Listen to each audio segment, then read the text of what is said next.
embaixador Michel Fouché. Gostaria inicialmente de parabenizar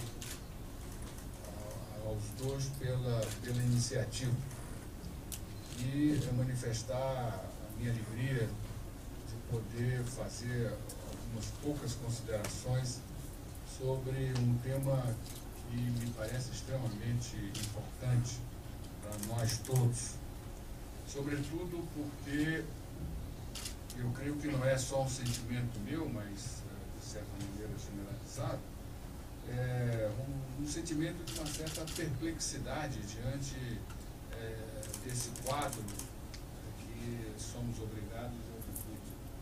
Um avanço tecnológico extremamente rápido, provocando mudanças profundas de comportamento, de expectativas, de anseios, de sonhos e, sobretudo, fazendo com que a informação deixe de ser um instrumento de poder de poucos para ser um instrumento de afirmação de todos, na medida em que o nível de circulação, de generalização e a rapidez com que ela chega faz com que o sentido de afirmação pessoal, de liberdade, de sonhos da realização dos seus direitos passe a ter uma força política transformadora muito grande, mudando inclusive a natureza, não só dos conflitos, mas sobretudo das políticas públicas para se enfrentar a esses conflitos. Em termos gerais, de maneira muito rápida,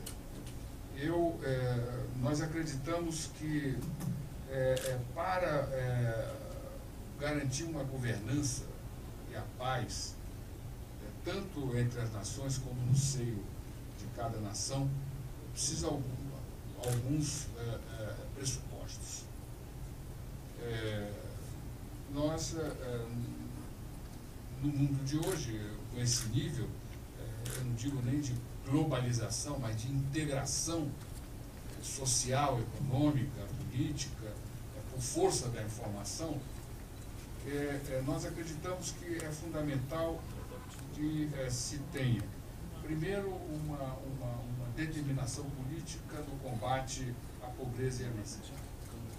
A pobreza e a miséria se transformam não mais em focos isolados de discriminação das pessoas, mas em bandeiras de afirmação dessas pessoas na busca dos seus direitos. A diminuição das desigualdades, o fortalecimento de uma classe média capaz de garantir uma estabilidade não só política, mas econômica. E, finalmente, a garantia de direitos e liberdades individuais. Creio que esse ponto deixa de ser uma bandeira ideológica para ser uma bandeira política com alto poder de mobilização. O que significa que é preciso respeitar as diferenças e combater as desigualdades. Resumidamente, a diversidade, a convivência com ela, a capacidade que o ser humano se obriga hoje a exercitar esse respeito às diferenças, é algo que me parece extremamente novo, na medida em que não é só no mundo ocidental que esse valor se afirma, mas ele passa a se transformar em um valor presente em todos os povos do mundo. E, do ponto de vista de valor da sociedade, acreditamos que seja fundamental a garantia de igualdade e diversidade de oportunidades. E a recompensa, o reconhecimento do esforço individual. Seja nós vemos que mesmo as sociedades mais pobres e mais longínquas do centro de poder, cada vez mais cresce a ideia de que as oportunidades têm que ser iguais, o mais próximo, no sentido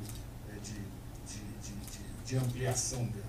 E não só essa igualdade de oportunidade, mas a diversidade de oportunidade.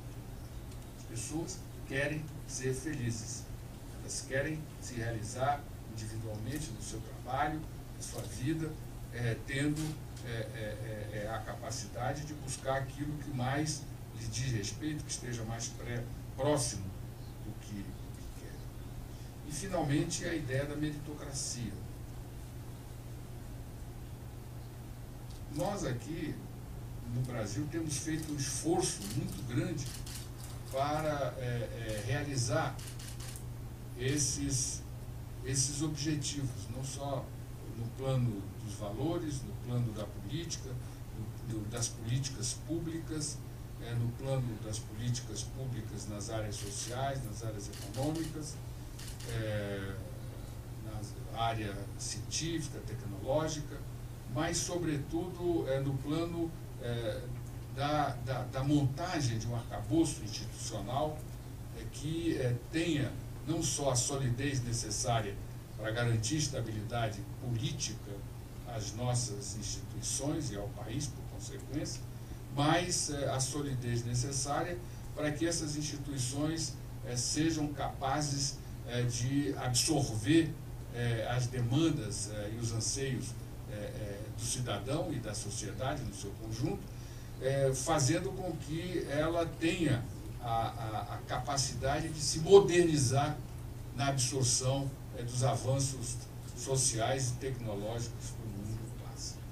Acho que esses ganhos nós podemos, até com uma certa jactância, um certo orgulho, porque ficamos muitos anos, décadas, com uma estabilidade institucional, uma estabilidade política, crises sobre crises, quase que, certamente, mais da metade do século passado, nós vivemos num ambiente de instabilidade política e institucional. E, evidentemente, criando consequências no plano econômico e social profundamente danosas à nossa perspectiva de transformação e de crescimento. O próprio crescimento, quando tivemos taxas muito altas, esse crescimento não significou uma diminuição da desigualdade, mas, ao contrário, uma concentração da renda. O que criou uma instabilidade política que tivemos que pagar o preço dela, já que não conseguimos construir instituições com nível de estabilidade que nos permitisse enfrentar as crises econômicas, as crises sociais, sem que isso significasse rupturas de natureza institucional, de natureza constitucional e política. Hoje avançamos muito. A Constituição de 88, no Brasil, ela estabelece de maneira muito clara os direitos civis, os direitos políticos e os direitos sociais. E mais ainda, o Brasil permite e recomenda o monitoramento internacional pelo Conselho de Direitos Humanos da Organização das Nações Unidas como uma manifestação de que vê nisso não uma quebra de soberania, mas a capacidade que temos nós todos de construir em um mundo em que esses valores sejam referências não só escritas no papel, mas referências da própria vivência social, econômica e política. Isso nos permitiu, com algumas transformações no ambiente político, sobretudo na teoria econômica praticada no país, isso nos permitiu construir grandes avanços. A estabilidade política que veio presidida pela Constituição de 88 ela não só nos permitiu enfrentar crises políticas sem que houvesse ruptura, o que a robusteceu de maneira muito forte, como também criou condições para que nós pudéssemos restabelecer o poder de investimento do Estado, restabelecer a capacidade do Estado de intervir na sociedade, no campo social, no campo político, no campo econômico, sem quebra dos valores democráticos e sem desrespeito às liberdades individuais. E creio que, de maneira muito rápida e ligeira, em virtude do próprio tempo, nós temos alguns dados, algumas tabelas que podem expressar de maneira muito viva essa transformação social que o Brasil conseguiu. E a primeira delas nos dá o aumento da distribuição de renda. Nós tivemos uma queda da desigualdade social, porque, como os senhores podem ver nesse gráfico, os 10% mais pobres da população cresceram nesses últimos 10 anos, podemos dizer, a taxas chinesas, quase 6,5%. Enquanto que os 10% mais ricos da população cresceu a taxa alemã, um pouco acima, não chegou, um pouco acima de 1,5%. E isso é a expressão, é o retrato de que efetivamente nós tivemos uma mudança, uma inflexão profunda na distribuição de renda do país. Na medida em que, repito, os mais pobres cresceram muito mais e os mais ricos cresceram, mas não de maneira tão exagerada como em anos anteriores. Essa desigualdade, ela caiu com uma velocidade enorme. Os senhores veem aí o coeficiente de Gini em 75, ele estava em 0,62 e em 2011 estava abaixo de 0,53. E veem que a partir de 2000 é uma queda absolutamente brutal. Isso nos permitiu que em 5 anos nós pudéssemos cumprir a meta do milênio para a redução da desigualdade pela metade. Ou seja, em 2003, a percentagem de pessoas em situação de miséria era de 11%, em 2008, 5,3%, ou seja, diminuiu-se em 5 anos pela metade, cumprindo a meta do milênio, e agora, 2011, nós estamos com 4,7%.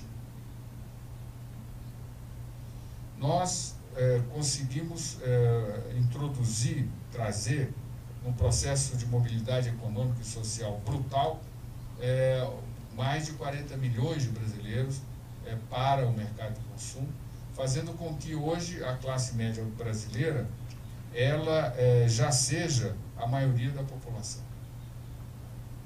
E para que tenha uma ideia, essa classe média, no ano passado, só a classe média brasileira colocou no mercado de consumo mais de 1 trilhão e 100 bilhões de reais.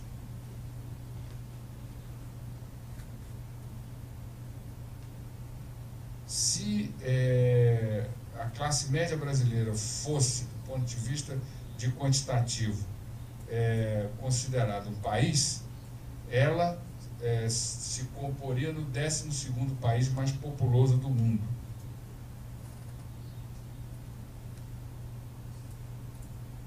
E o que é mais surpreendente, se nós tomássemos a classe média pela capacidade de consumo, a classe média brasileira estaria, se considerada como um país, medindo a sua capacidade de consumo, a classe média brasileira estaria no G20. O Brasil é o 8º e ela é o 18º. O 18º núcleo no mundo com capacidade de consumo. Bem, isso faz com que esses ganhos se transformem em um grande ativo e nos coloca ao Brasil, do ponto de vista interno, alguns desafios que temos que percorrer, temos que resolver, temos que enfrentar. E creio que o primeiro deles é crescer com sustentabilidade. Temos hoje no Brasil a consciência de que não adianta só crescer. Nós temos que crescer, sim, mas temos que incluir. Temos que construir uma sociedade que efetivamente seja inclusiva, que gere um ambiente institucional, um ambiente político capaz de criar uma solidariedade comunitária, uma solidariedade social, que é a fonte da estabilidade econômica, da estabilidade política. E, além disso, nós temos que preservar.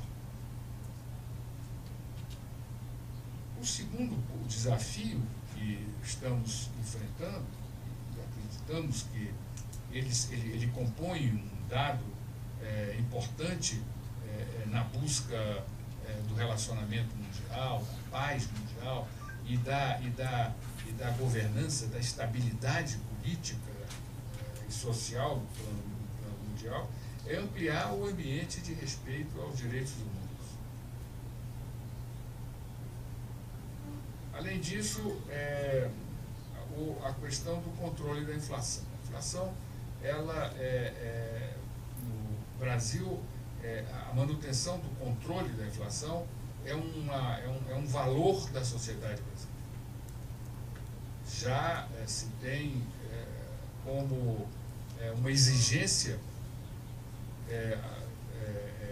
junto ao governo, e não só ao governo federal, mas aos governos de modo geral, uma austeridade no uso dos seus recursos, nos gastos adequados à sua capacidade de arrecadação, para que se possa manter uma inflação controlada. Porque se sabe que a inflação descontrolada é a semente que germina uma floresta capaz de destruir a capacidade de intervenção do Estado e sobrecarregando de maneira absolutamente intolerável os segmentos mais pobres da população.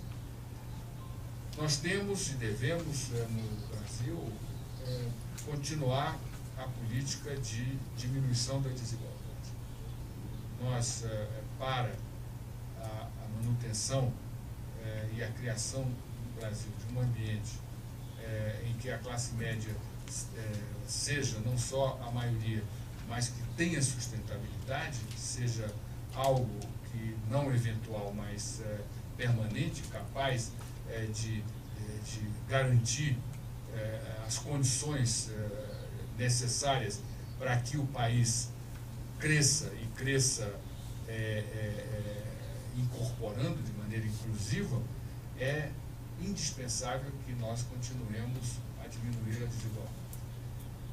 E curioso é que, do ponto de vista de política pública, nós devemos entrar já em uma segunda geração de políticas públicas, porque os problemas que tivemos até então, eles, na sua agenda que se tinha de combate à miséria, a agenda que se tinha de combate à pobreza absoluta, é uma agenda quase vencida. As demandas que o cidadão faz hoje são demandas que dizem muito mais respeito à afirmação da sua integração ao mercado de trabalho, à constituição de um papel político e social mais protagonista, mais afirmativo, do que quando se tinha um ambiente em que as pessoas, na realidade, se colocavam como sobreviventes, lutando pela sobrevivência. A sobrevivência já está incorporada, garantida. Agora as demandas, os sonhos se colocam em outro patamar. E, finalmente, a valorização do salário mínimo. Nós precisamos continuar, no Brasil, garantindo o aumento real do poder de compra do salário mínimo, já que todo esse processo de transformação social ele se deu por força de ganhos na renda e não por força de políticas sociais assistencialistas. As políticas sociais, elas deram a cobertura, o apoio necessário, mas o que efetivamente fez com que essa mobilidade se desse de maneira tão expressiva foi o ganho de renda, aumento do emprego formal, aumento, uma política salarial que garantiu aumentos reais e um aumento das oportunidades dadas a cada cidadão. Essa experiência que nós vivemos aqui é uma experiência que decorre de opções políticas, de decisões políticas.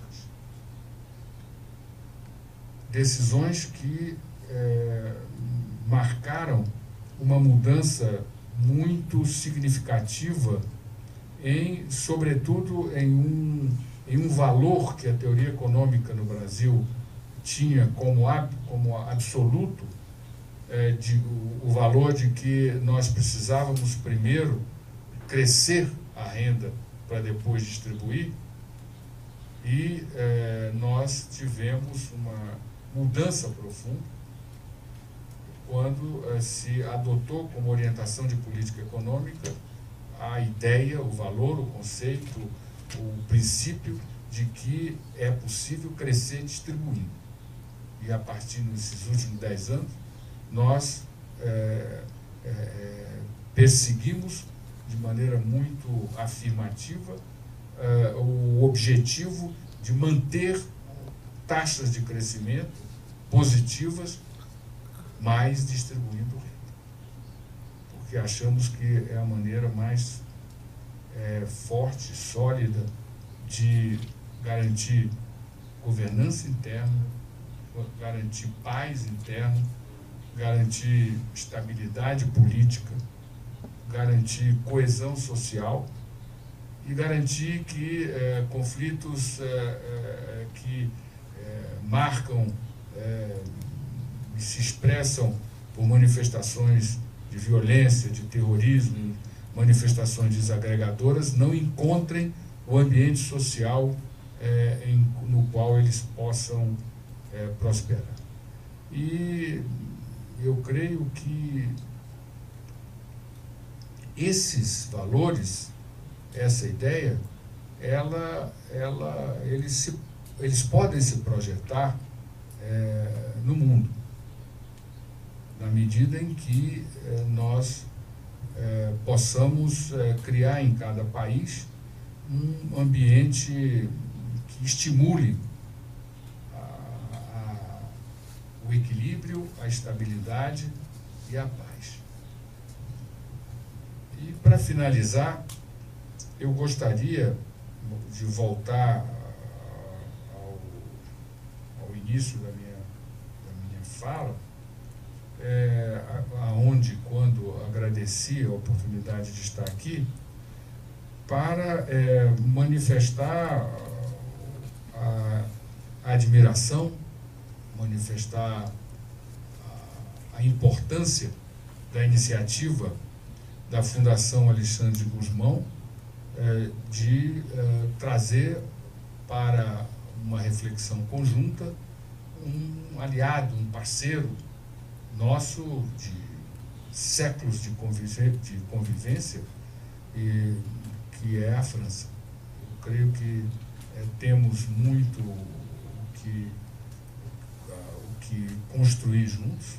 Nós temos desafios que são comuns e nós temos uma experiência cultural, uma vivência política que nos coloca muito próximos e muito confortáveis quando com a França nos relacionamos. Por isso, eu gostaria de agradecer a oportunidade e desejar que esses debates aqui havidos, eles possam nos ajudar a percorrer caminhos que nos levem à consolidação da paz e do bom relacionamento entre os povos. Muito obrigado.